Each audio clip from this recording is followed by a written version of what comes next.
Okay, this is Chris again. I'm with Aspire Trucking. Just gonna break down the in-cab inspection with you guys. This is all part of your pre-trip.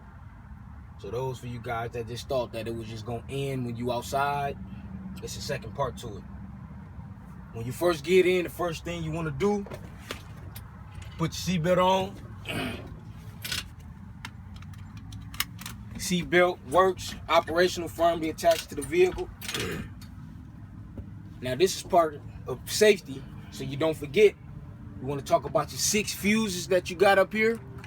You might have them up here, you might have them in your glove box. You got to make sure you talk about your fuses. You got to talk about your fire extinguisher. BC, charged up in the green, ready to work. You got your 3 triangles. We have our 3 triangles in the outside compartment, and that's your safety. That's your safety equipment there. Your fuses, your 3 triangles, and your fire extinguisher. Class BC, green, charged up, ready to go. Now, you want to come in, might as well just give it a quick start now.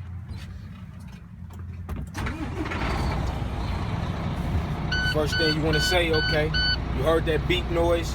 Our gauges and our lights did a clean sweep. Our ABS light popped on and went off, letting us know our ABS brakes worked. And there's no problem because the light didn't stay on. You want to talk about your windows. Your window is clean, clear, not cracked, operational, nothing blocking the view of the driver with the road. Come on down to your windshield wipers. Windshield wipers are firmly attached to the vehicle. Rubber pieces in place. They work correctly. As you can see, they work correctly. And that's when you would make sure that your windshield wiper fluid works.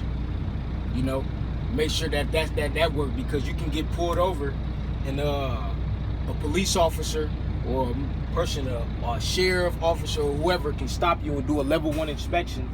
And if that windshield wiper fluid does not work, that's a ticket for you and the company that you for in. A company is not going to have you around if you're building up tickets, because you become a liability to their company. So while you up here, you want to talk about your defrost and your heat. Our defrost and your heat work correctly. They don't really care about your air condition, but you got to make sure that that heat and that defrost work correctly. You want to talk about your windows. Your windows work clean, clear, not cracked, operational. I can see down the side of both sides of my trailer, down my rear view mirrors. You want to talk about your steering wheel. Your steering wheel does not have more than 2 inches or 10 degrees of play when turning it. While you're on your wheel, you probably just want to hit your city horn and your air horn so you can completely be done with your steering wheel. You want to talk about your lights, your left turn signal indicator, your right turn signal indicator, your emergency flashes, your low beams, and your high beams. That's pretty much it for your lights. Left turn signal, right turn signal, 4-way flashers, high beams and low beams. You're done with your lights. As far as your outside lights, but you want to make sure that your in-cab light work also. Now you hit your defrost, you hit your windshield wipers, you hit your lights. Might as well go to your brake pedal.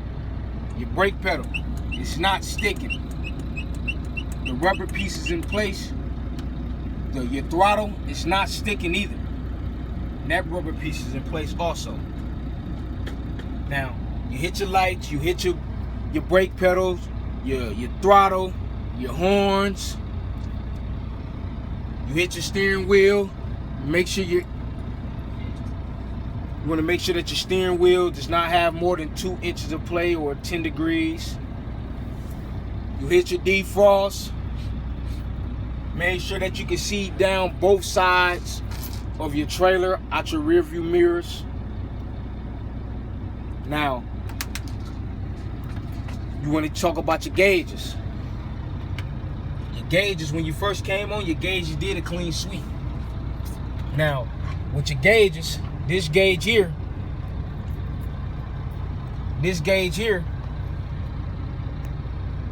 you want to talk about your engine oil. When idling, it should be between 5 and 20. When driving, it should be between 40 and 60. Your water should be between 170 and 190. Your RPM gauge work, your speedometer works. Now remember, when we check that fuel, if you guys watched my last video when we did the outside pre-trip, you want to make sure that your fuel tank mirrors with the gauge. And we know that we was about 3/4 quarter all the way filled up, and we a little past 3/4 of the full tank here. So we know that our gauge and our fuel tank is working together. I'm going to talk about your volts. Your volts should be between 12 and 14. When we had 2 air tanks on my last video. Both of my air tanks, my gauges is at max pressure between 120 and 125 PSI. Now that's it for your gauges. You hit your engine oil, your water, your RPM, your speedometer, your volts, your fuel, your air tanks. 120 to 125 PSI for your air tanks, 12 to 14 for your volts. Fuel mirrors with the fuel tank. Water, 170 to 190. When idling, engine oil, 5 to 20. When driving, 40 to 60. Now, that's when the inspector would probably ask, are you done with your inside pre-trip? Are you done with your in-cab inspection? You would say no. You would say no. But you would ask her or him, I'm chopped right now. My wheels are chopped. In order to do my 3 brake tests, because your 3 brake tests, which is your service brakes, your parking brakes, and your trailer tub, is part of your pre-trip. So you would tell him or her, I'm chopped right now. Is it okay if I move on to my air brakes? Because in order to do your air brakes test, you have to be chopped. So it would be best if I just do my air brakes test now because I'm chopped, versus getting out of the vehicle unchopped, then do my 3 brake tests, then get back out the vehicle, chop the wheels, then do the air brakes. So I'm pretty sure him or her would be like, okay, fine, and you could move back on to your 3 brake tests. So now we're gonna go on to our air brakes test because we're chopped right now. So you wanna make sure at your gauge that you have max pressure between 120 and 125 PSI. Turn your vehicle off. Just turn your electric on your vehicle. Let out all the air. Push your air brakes, and you push your emergency and trailer brakes and parking brakes in. Let out all the air. Wait till all that air is gone.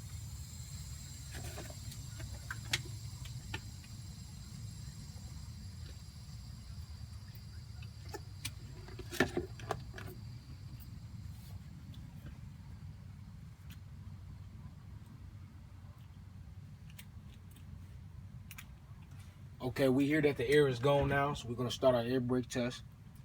And we let them know. I'm gonna look at my gauges, and while sitting, doing nothing, just looking at my gauges, I should not lose more than 3 PSI within 1 minute. So you would wait.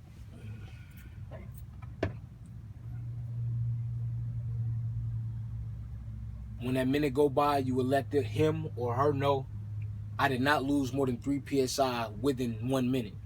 Then you will let them know, now I'm gonna push my foot in on my brake pedal and look at my gauges to make sure that I do not lose more than 4 PSI within 1 minute. Push your foot in on the brake, look up at your gauge.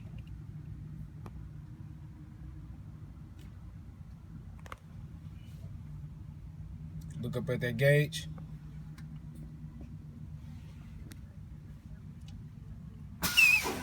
I did not lose more than 4 PSI within that minute, then you will let him or her know I'm going to keep pushing in on my brake, pumping my brakes to make sure that my emergency buzzer, my low air pressure buzzer comes on. Pretty much the buzzer is letting you know it's an emergency, you losing air somewhere, you do not have enough air pressure built up to stop this vehicle.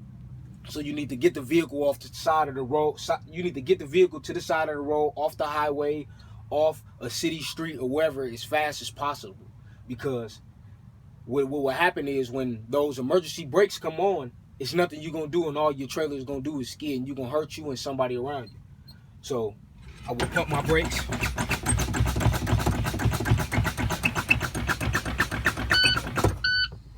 My low air pressure buzzer came on before or at 60 PSI. Then you will let him or her know I'm going to continue to push my foot down on the brake, and my emergency valves should pop out between 20 and 40 PSI. So I will keep pumping, and my emergency brakes popped out between 20 and 40 PSI. That right there will let you know if you was on the side of the road, if you was driving down the street, and your emergency brakes pop out, it's nothing that you're going to be able to do with the vehicle no more. Your trailer is just going to skid, and there's nothing you're going to be able to do. So when you hear that buzzer come on before at 60 PSI, when you're paying attention to your gauges, you need to get to the side of the road immediately, and don't move the vehicle until it's fixed. Then you will let him or her know, now I'm going to start my vehicle and build back up to max pressure.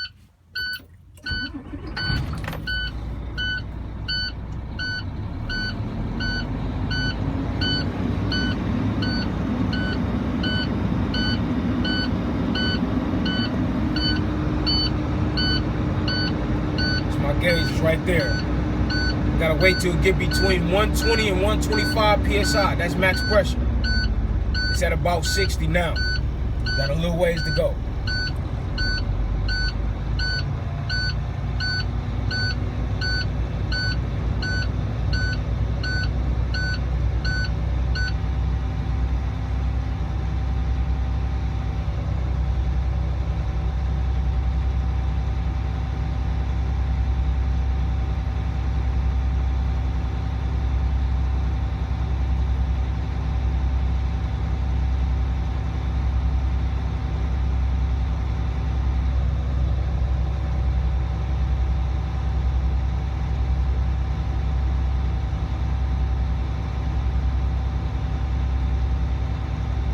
We're almost there. We at about 120. That's when you would let the inspector know, or the instructor know, him or her. You would let them know, now I am at back at max pressure, and this concludes my air brakes test. And they would be like, fine. Then they would ask you, are you done? You would let them know, now I have my 3 brakes tests, which is my service brake, my parking brake, and my trailer tug. So your engine is started already. You would get out, unchock your wheels. You would get out, unchock your wheels, and go on to your brakes test, which are 3 brake tests: your service brake, your parking brake, and your trailer tug. So what I like to do is, to make it real simple, I just like to push in my brakes, my trailer brakes, my parking brakes. I like to push in everything and pull out one at a time and get done with it real quick and smooth. So I will put this car in drive.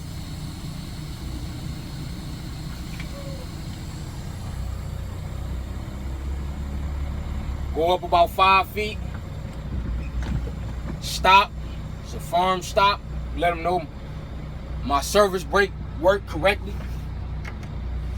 Then I would pull out my trailer brakes. Put my trailer brakes on. Now, just give it a little gas, just a little bit, not a lot. Give it a little bit of gas. Trailer didn't go nowhere. Let them know my trailer brakes works correctly. Then you pull out your parking brakes. Now all your brakes on your tractor and your trailer are applied. They're on. They're applied. Then you just give it a little gas. You don't even have to give it that much. Just give it a little gas. Your tractor or your trailer didn't go anywhere. My parking brakes work. So you have both of them in. You pulled up 5 feet. When both of these was pushed in, your trailer brakes and your parking brakes, drove up about 5 feet, gave it a nice firm stop. My service brakes work. Pull out the red one, which are your trailer brakes. Give your trailer a little tug, stop. My trailer brakes work. Pull out the yellow valve, which are your parking brakes, and just give it a little gas. Your tractor or your trailer didn't go anywhere. Your parking brakes work. Your service brakes work. Your trailer tug, which lets you know that your trailer brakes work. And your parking brakes work when you were parked. When both of your both of your valves were pulled out. And that right there concludes all your brakes tests. And they will ask you, are you done? You will let them know. That concludes all 3 of my brakes tests. And that all concludes my pre-trip. And that's it for the pre-trip. If you follow this video and you listen carefully and do everything that I told you to do, I can guarantee that you will pass the test. And not only will you pass the test, you will be a safe driver out there, and you will put you or no one around you in harm's way. I appreciate y'all taking the time out to watch this video. Have a blessed day. Take care. Remember, safety first.